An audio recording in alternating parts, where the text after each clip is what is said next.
একদা 3 দিন যাবৎ বিশ্বনবীর কোনো খোঁজ পাওয়া যাচ্ছিল না। হজরত উমর রাদিয়াল্লাহু তাআলা আনহু এবং হজরত আবু বকর রাদিয়াল্লাহু তাআলা আনহু পাগল পাগল হয়ে নবীজিকে খুঁজতে বের হয়ে গেলেন।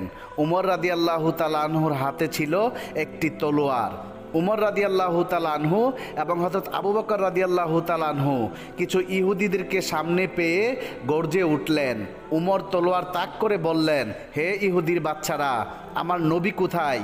তোরা বল আমার নবীকে কোথায় রেখেছিস, না হলে আমি উমর আজকে তোদের সবাইকে কতল করে ফেলবো। তখন ইহুদিরা বলতে লাগলো, হে উমর, বিশ্বাস করো আমরা তোমাদের নবীকে দেখিনি।